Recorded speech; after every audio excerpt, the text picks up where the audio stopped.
श्री गणेशाय नमः। Welcome to galaxy group of science. Myself Vaibhav sir, physics lecturer. हमने अभी तक 3 वीडियो देखे फिजिक्स के अंदर। एक बार फिर से रिवीजन कर लेते हैं। पहले वीडियो में हमने क्या देखा था? फिजिक्स का जस्ट इंट्रोडक्शन देखा था। उसमें मैंने बताया था कि फिजिक्स जो है वो 2 डोमेन में बता हुआ है।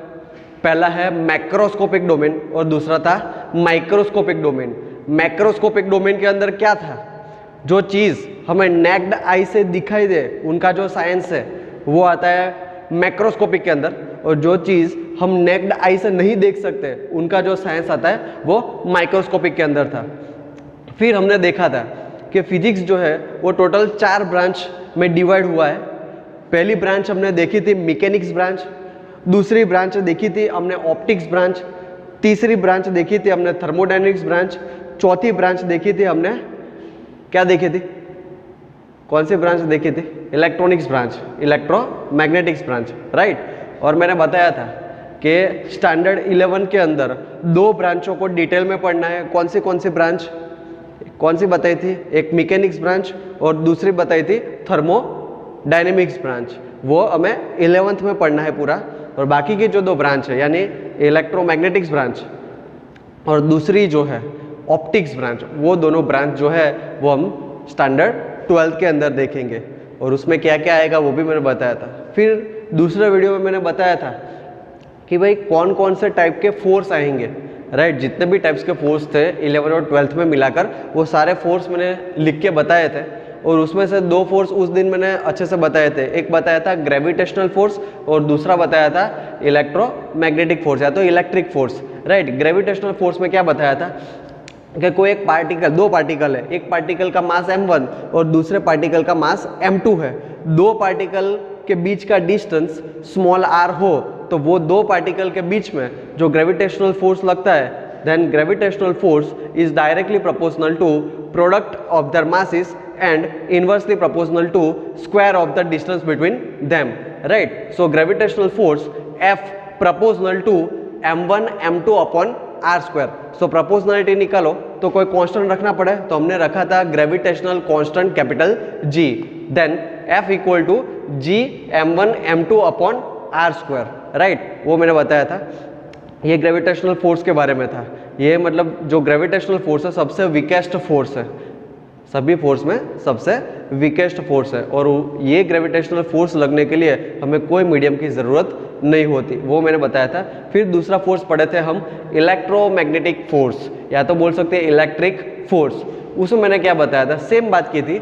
2 पार्टिकल लिए थे, एक पार्टिकल है उसका चार्ज Q1 है, दूसरा पार्टिकल है उसका चार्ज Q2 है। अब ये 2 पार्टिकल है, उनके बीच का डिस्टेंस स्मॉल r हो तो ये 2 पार्टिकल के बीच में जो इलेक्ट्रिक फोर्स लगता है, then electric force is directly proportional to product of their charges and inversely proportional to square of the distance between them, right. So electric force F proportional to Q1 Q2 upon r square.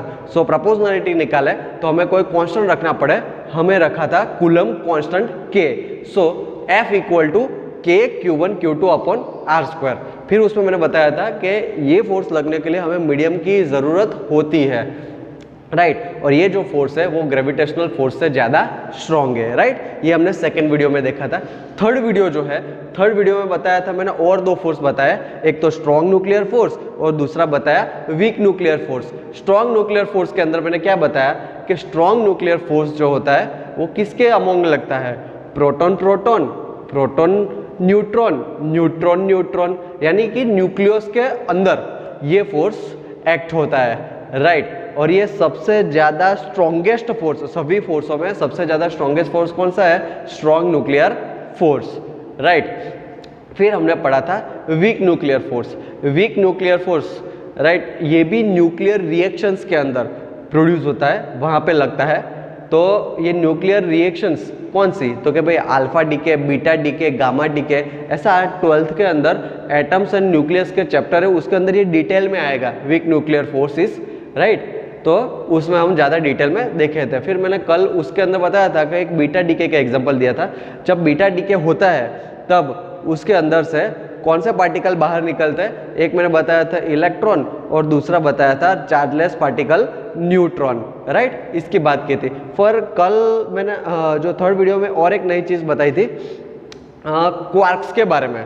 हमने ऐसा पढ़ा था कि अभी जो fundamental charges है वो अब प्रोटॉन या न्यूट्रॉन नहीं रहे, अब जो फंडामेंटल चार्जेस प्रोटॉन और न्यूट्रॉन नहीं रहे। ऐसा एक्सपेरिमेंट से पता चला है कि प्रोटॉन और न्यूट्रॉन जो है वो भी दूसरे कोई पार्टिकल से बने हुए हैं। उनका नाम मैंने बताया था आपको, उसका नाम था क्वार्क्स।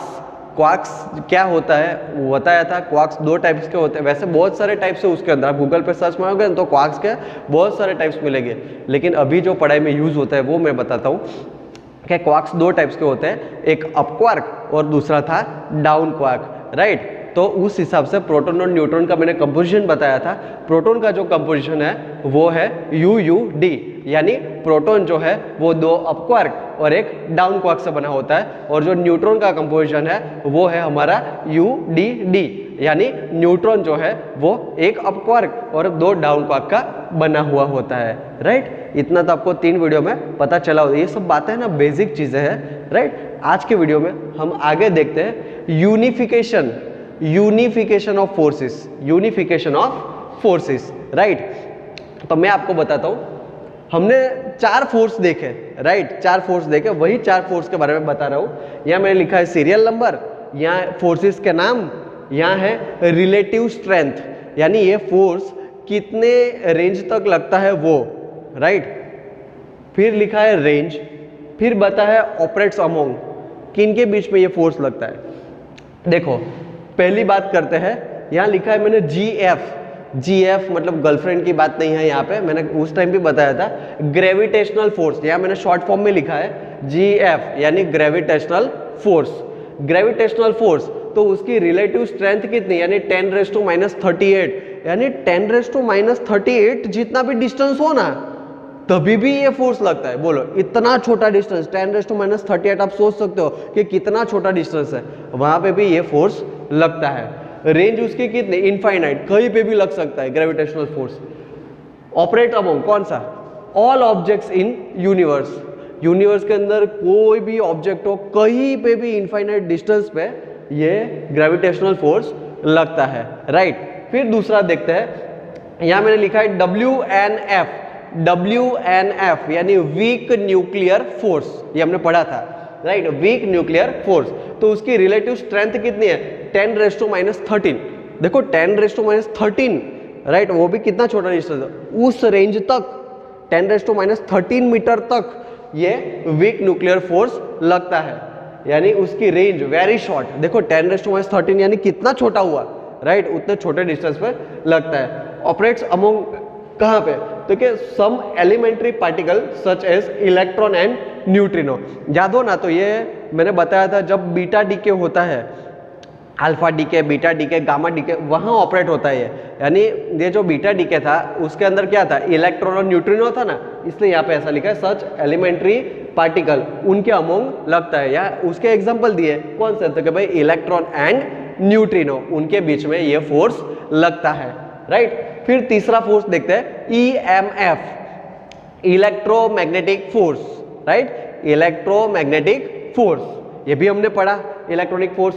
तो उसकी रिलेटिव स्ट्रेंथ कितनी है, 10⁻², राइट। इसकी इलेक्ट्रिक रिलेटिव स्ट्रेंथ कितनी है, 10⁻²। देखो 10⁻² यानी 1/100 ना, राइट, उतने छोटी रेंज पे भी ये लग सकता है, यानी उसकी रेंज कैसे, इनफाइनाइट। जैसा ग्रेविटेशनल फोर्स है ना वैसा सेम इलेक्ट्रोमैग्नेटिक फोर्स है, दोनों की रेंज इनफाइनाइट, कहीं पे भी कोई भी जगह पे ये फोर्स लग सकते हैं। ग्रेविटेशनल फोर्स, इलेक्ट्रोमैग्नेटिक फोर्स कहीं पे भी लग सकते हैं, राइट।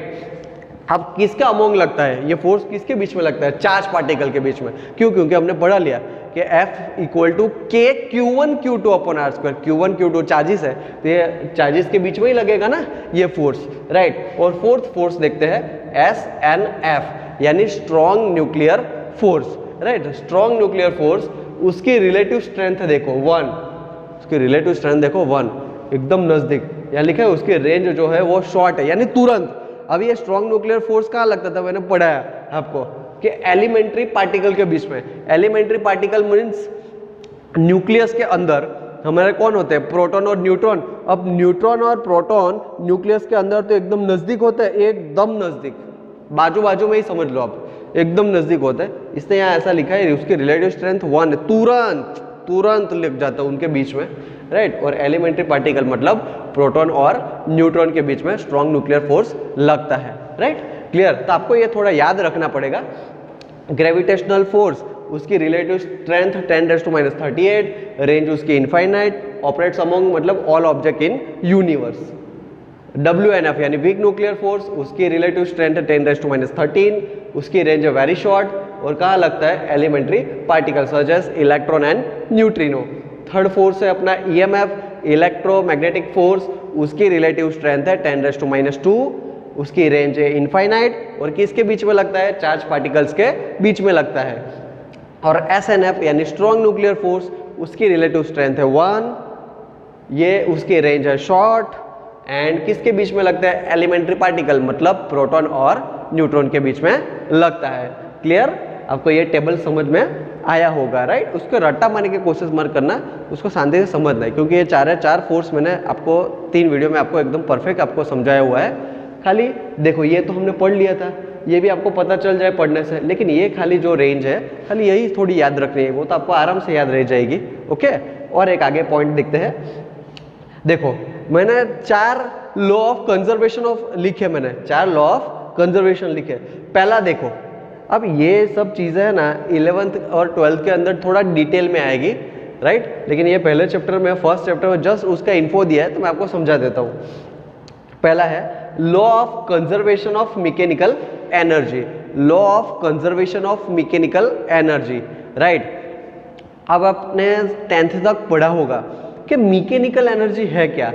आपने ऐसा पढ़ा है पोटेंशियल एनर्जी, आपने पढ़ा काइनेटिक एनर्जी, आपने पढ़ा मैकेनिकल एनर्जी, तीन चीज़ें आपने 10th स्टैंडर्ड में पढ़ी हुई है, potential energy, kinetic energy and mechanical energy. अगर आपको थियरी पता हो तो mechanical energy is the sum of potential energy and kinetic energy, right. यानी कोई भी पार्टिकल पे जो kinetic energy and potential energy का समेशन अगर कांस्टेंट हो तो उसकी मैकेनिकल एनर्जी कांस्टेंट रहती है, राइट। कोई भी पार्टिकल हो उसकी potential energy and kinetic energy का समेशन कांस्टेंट हो तो उसकी मैकेनिकल एनर्जी क्या रहती है, कांस्टेंट रहती है। कोई पार्टिकल का क्या है, सेम होना चाहिए, kinetic energy and potential energy का समेशन, राइट, समेशन अगर कांस्टेंट हो तो उसकी मैकेनिकल एनर्जी कांस्टेंट रहती है। उसके बारे में अभी डिटेल में आएगा 11th के अंदर, आगे के चैप्टर में हम देखेंगे। दूसरा है law of conservation of energy, ये भी हमने 10th स्टैंडर्ड तक पढ़ लिया कि भाई energy neither be created nor be destroyed, only it can converted into one form to another form. ना तो एनर्जी क्रिएट हो सकती है अपने आप, ना तो अपने आप डिस्ट्रॉय हो सकती है, ओनली एनर्जी जो है एक फॉर्म में से अनदर फॉर्म में ट्रांसफॉर्म हो सकती है, यानी एनर्जी क्या रहती है, कांस्टेंट रहती है, राइट। उसके बारे में भी आगे डिटेल में आएगा। तीसरा है law of conservation of linear momentum. आपको पहले तो मोमेंटम क्या है वो पता होना चाहिए, आपने 10th स्टैंडर्ड में पढ़ा हुआ है। मोमेंटम को P से डिनोट करते हैं और P equal to m into v, mass into velocity, momentum equal to mass into velocity, right, वो आपने पढ़ा हुआ है 10th स्टैंडर्ड तक।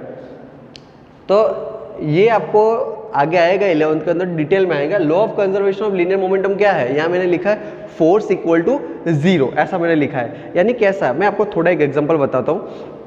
फॉर एग्जांपल कोई एक पार्टिकल ले लो, ये पार्टिकल के ऊपर जितने भी फोर्स लगते हैं ना, वो फोर्स अगर टोटल समेशन, वो सभी जो फोर्स है उनका समेशन 0 हो, राइट, तो उसका जो मोमेंटम है वो क्या रहेगा, कांस्टेंट।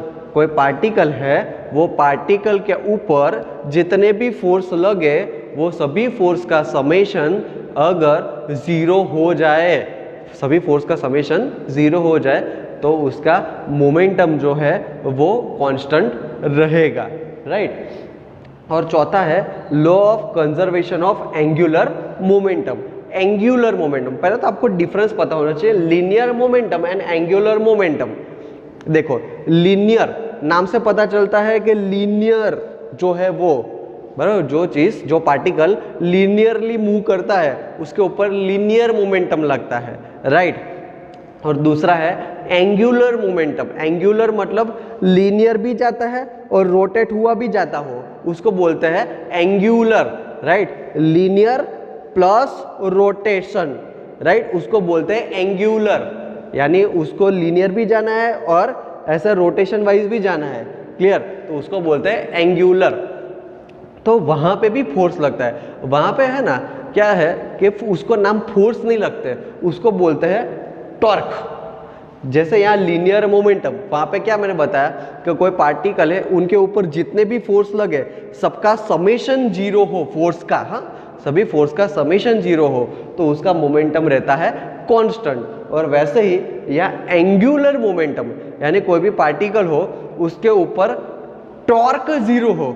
देखो यह ना एंगुलर वर्ड जो है ना वो डायनेमिक्स के अंदर आता है। आपको ये लगेगा अब ये है क्या, फिजिक्स, फिर से दो ब्रांच बताता हूँ उसके अंदर, डायनेमिक्स एंड काइनेमेटिक्स, ऐसी ब्रांच में डिवाइड है, डायनेमिक्स एंड काइनेमेटिक्स। तो जब एंगुलर की बात आती है ना, वो डायनेमिक्स की बात आती है, तो वहां पे टर्म्स जो होती है वो अलग होती है, राइट। और काइनेमेटिक्स में टर्म्स जो होती है वो अलग होती है। अब लीनियर की बात आए ना तब फोर्स आएगा, एंगुलर की बात आएगी ना तब टॉर्क की बात आएगी। दोनों बात सेम है। देखो इसको यहाँ पे फोर्स बोलते हैं, इनको यहाँ पे टॉर्क बोलते हैं, राइट। ये अभी आपको पता नहीं चलेगा, अभी ये चीज़ आती है थर्ड चैप्टर से स्टार्ट होती है, वहाँ पे मैं आपको एकदम डिटेल में ले जाऊँगा, क्योंकि वहाँ पे एग्जाम्पल्स आएंगे, ये सब आएंगे ना, तो आपको तुरंत पता चल जाएगा कि ये है क्या। देखो ये लीनियर मोमेंटम वाला तो थर्ड चैप्टर से स्टार्ट होगा, और जो ये एंगुलर मोमेंटम है वो अपनी 11th स्टैंडर्ड की जो दूसरी बुक है, पता है ना 2 बुक आती है फिजिक्स की, उसकी जो दूसरी बुक है ना उसका जो पहला चैप्टर है वहाँ पे आएगा, राइट। तो वहाँ पे आएगा तो आपको तुरंत पता चलेगा। अभी आप खाली बेसिक चीज़ें याद रखो, आपको पता होना चाहिए कि अच्छा ये पहले चैप्टर में बताया था सर ने, अच्छा इसका अभी डिटेल में हमें पढ़ना है। आगे जाके जैसे जैसे चैप्टर चलाता जाऊंगा आपको और डिटेल में लेता जाऊंगा। इतना याद रखना अभी, अगर law of conservation of mechanical energy मतलब sum of kinetic energy and potential energy constant रहनी चाहिए। Law of conservation of energy मतलब energy neither be created not be destroyed, it only converted into one form to another, यानी energy constant रहनी चाहिए। तीसरा क्या बताया था, law of conservation of linear momentum, यानी कोई पार्टिकल है उनके ऊपर जितने भी फोर्स लगे ना वो सभी फोर्स का समेशन जीरो हो, यानी फोर्स जीरो हो, तो उसका मोमेंटम जो है वो कांस्टेंट रहता है। और चौथा बताया था law of conservation of angular momentum, यानी कोई पार्टिकल है उसके ऊपर जितने भी टॉर्क लगे वो टॉर्क का समेशन अगर जीरो हो तो मोमेंटम जो है एंगुलर मोमेंटम वो क्या रहता है, कांस्टेंट रहता है, राइट।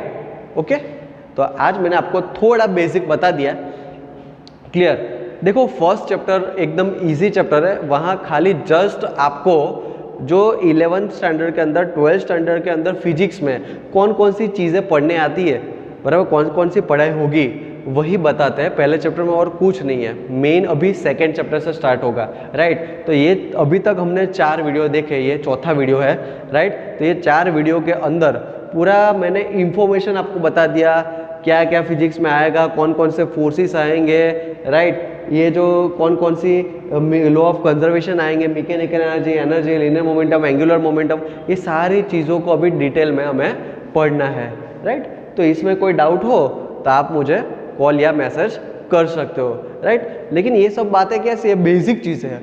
अब जो आगे का जो चैप्टर स्टार्ट होगा, देखिए पहले चैप्टर में इतनी बेसिक चीज़ें थी, अब जो हम नया चैप्टर चालू करेंगे, पहले चैप्टर में इतना कुछ खास नहीं है। पहले चैप्टर में हम खाली MCQ पूछते हैं, और ये जो मैंने मेन 4 फोर्सेस ये बताया था ना, ये 4 फोर्सेस, उसके बारे में जो थियोरी होती है ना वो एक मेन बेसिक चीज़ है, वो आपको याद रखनी है, राइट, क्योंकि ये तो पता होना चाहिए आपको। लेकिन अब जो सेकेंड चैप्टर से स्टार्ट होगा वो मेन फिजिक्स आपका स्टार्ट होगा, राइट। तो ये पहले चैप्टर में आपको कोई भी डाउट हो तो आप मुझे कॉल या मैसेज कर देना, ओके। Thank you.